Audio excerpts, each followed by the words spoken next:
নবতীর্থম গৌরমণ্ডল ভূমিতে যে মহাপ্রভুর পরিকরবৃন্দ এসেছিলেন সবাই, অর্থাৎ ব্রজতে কৃষ্ণের যত যত সখাবৃন্দ ছিল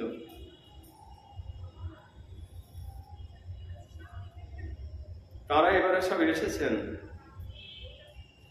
সেদিন যারা ছিলেন তাদের বেশিরভাগ আমরা কিছু কিছু নামে জানতে পারি, যেমন ছয় চক্রবর্তী, অষ্ট কবিরাজ, দ্বাদশ গোপাল, 64 মহন্ত। এরা সবাই ব্রজের কৃষ্ণের সখা সখী, রাধারানীর একান্ত প্রিয় সখী এবং মন্দিরী ভক্তগণ। তার মধ্যে যে দ্বাদশ গোপালের কথা আমরা বলে থাকি, অবিরাম ঠাকুর, সুন্দরানন্দ ঠাকুর, ধনঞ্জয় পণ্ডিত, মহেশ পণ্ডিত, শ্রীধর পণ্ডিত, কমলাকর বিপ্লয়, উদ্ধরণ দত্ত, গৌরীদাস পণ্ডিত, আর নাগর পুরুষোত্তম দাস এবং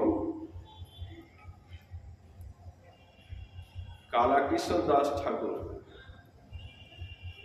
আর পরমেশ্বর দাস ঠাকুর, যারা ব্রতে শ্রীদাম, সুদাম, দাম, বসুদাম, মঙ্গল, সুমঙ্গল, সুবাহ, মহাবাহ, স্তব, কৃষ্ণ, অনঙ্গ, অর্জুন ইত্যাদি নামে অভিহিত ছিলেন। এরা সবাই এবারে আসেন। সেই দ্বাদশ গোপালের অন্যতম যিনি শ্রী উদ্ধরণ দত্ত, যার পূর্ব নাম হচ্ছে দিবাকর দত্ত, শিকর দত্তের পুত্র, মাতা ভদ্রাবতী। 1403 শতাব্দী অর্থাৎ মহাপ্রভুর আবির্ভাবের 3-4 বছর আগে তিনি আবির্ভূত হন। আদি সপ্তম গ্রাম, যা ত্রিবেণী অদূরে অবস্থান করে।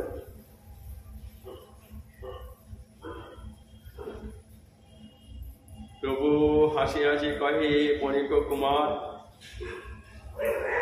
বণি পুরোতমা হইতে হইল উদ্ধার। দিবাকরে করি নাম, না পুছিবে কেহ, আজি হইতে মোর দত্ত নাম তুমি লহ। বণিক কুল উদ্ধার করিলি বটে, সে কারণ আজি হইতে তোর নাম রঘু উদ্ধারণ।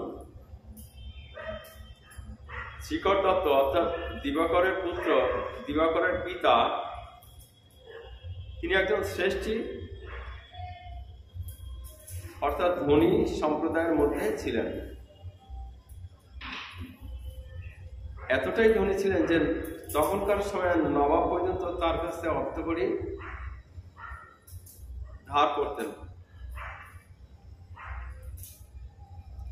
তারই পুত্র উদাহরণ।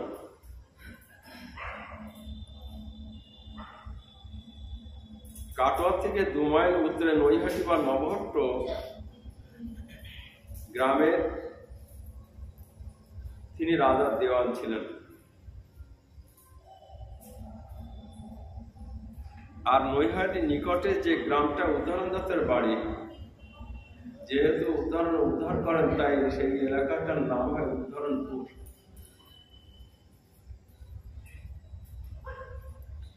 মহাপ্রভু পর্যন্ত অর্থাৎ গৌরাঙ্গ মহাপ্রভু পর্যন্ত একদিন সেখানে এসেছিলেন। একটি নিম গাছের তলায় তিনি বিশ্রাম নিয়েছিলেন।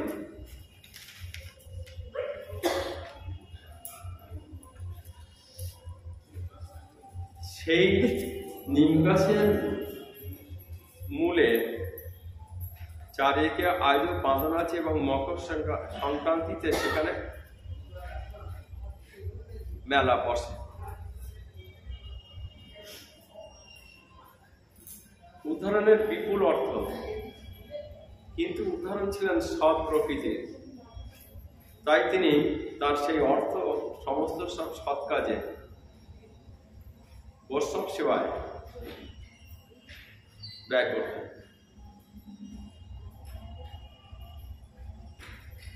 কৃষ্ণের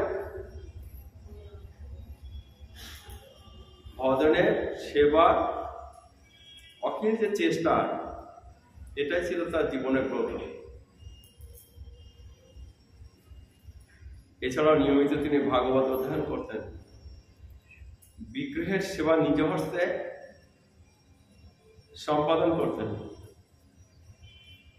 তারই গৃহে হলধর সেন নামে একজন কর্মচারী, তিনিও অত্যন্ত বিশ্বস্ত এবং ভক্ত ছিলেন বটে। তারও অনেক অর্থ বিত্ত তিনি অর্জন করেছিলেন, যার জন্য তাকে প্রায় সবাই হলধর কুবের বলে আখ্যায়িত করেছিল। তার বোন সুপ্রসন্নাকে এই উদাহরণ অর্থাৎ দিবাকর দত্ত বিবাহ করেন, কিন্তু তিনি বেশি দিন বাঁচেননি। তার একটি মাত্র পুত্র নাম হচ্ছে শ্রীনিবাস। বিপত্নিক উদাহরণ। সংসারে আছেন বটে, কিন্তু মনটা রেখেছেন ঈশ্বরের চরণে। অনন্ত ঐশ্বর্য, কিন্তু তার মধ্যে কোনো মাৎসর্য ভাব ছিল না। পরম ভাগবত, সংসারে থেকেও মায়া মোহের অতীত ছিলেন তিনি। গভীর পাঁকের মধ্যে থেকেও পাঁকার মাছের গায়ে যেমন পাঁক লাগে না, তেমনি সংসারে বাস করেও উদাহরণ মুক্ত পুরুষ ছিলেন।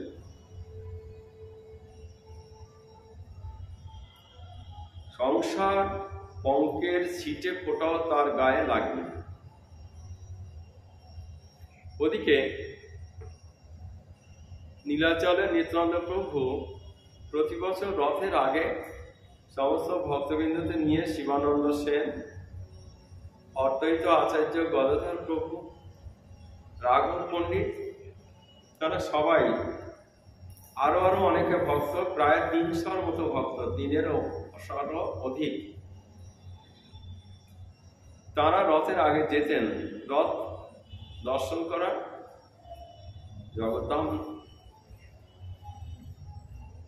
জগন্নাথ ধামে যেয়ে জগন্নাথ দর্শন করা। কিন্তু মূল উদ্দেশ্য ছিল সেটি হচ্ছে মহাপ্রভুকে দর্শন করা। নিত্যানন্দ প্রভু তেমনি যেতেন, কিন্তু মহাপ্রভু নিত্যানন্দ প্রভুকে বললেন, তুমি দেশে যাও, ঘরে ঘরে গিয়ে নাম বিতরণ করো, প্রেম বিতরণ করো। নিত্যানন্দ প্রভু সেবার ফিরে আসলেন। প্রথমে তিনি পানিহাটে, পরে খড়দহ, এবং সেখান থেকে তিনি সপ্তম গ্রামে এসেছিলেন।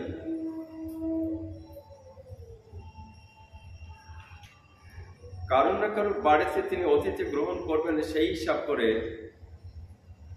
তিনি আজ সপ্তম গ্রামে এসে প্রথমে ত্রিবেণীতে স্নান করলেন।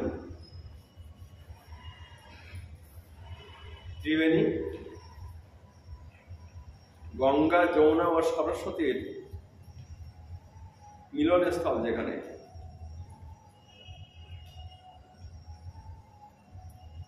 এবার তার সঙ্গে যারা ভক্তগণ আছেন, তারা একত্রে মিলিত হয়ে স্নান কার্য সম্পাদন করার পরে তারা কীর্তনাদিতে রত হলেন। ওদিকে দূর থেকে একদম দেখছেন, এরা কারা? ওই যে মধ্যখানে অপূর্ব লাবণ্যময় যে নৃত্য করছেন, গীত করছেন, তিনিই বা কে? মুখে হরি বলে গর্জন করছেন, সঙ্গের লোকেরাও সেই ভাব উন্নত হইয়া তারা নৃত্য করিতেছেন। এই যে প্রেমের বন্যা, আমি কেন রোধ করতে পারছি না?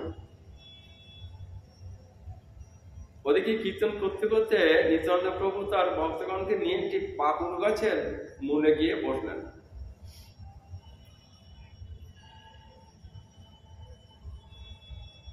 অপেক্ষা করতে লাগলেন কে যেন তাকে ডাকিবে, কে যেন আসিয়া তাহাকে সম্ভাষণ করিবে। ইতিমধ্যে এই উদাহরণ মানে যিনি দিবাকর দত্ত, তখনও তিনি উদাহরণ হননি,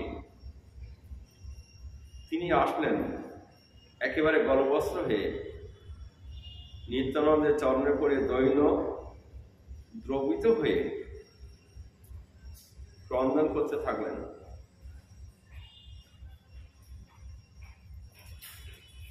নিত্যানন্দ যার মতো দয়াল দাতা আর জগৎ সংসারে নাই, তিনি দুই হাত তার মস্তকে রেখে আশীর্বাদ করলেন, বললেন ওঠো, কেঁদো না, আজ থেকে তুমি আমার কিঙ্কর হলে। জগৎ সংসারে এর চেয়ে বড় পদ আর কি হতে পারে?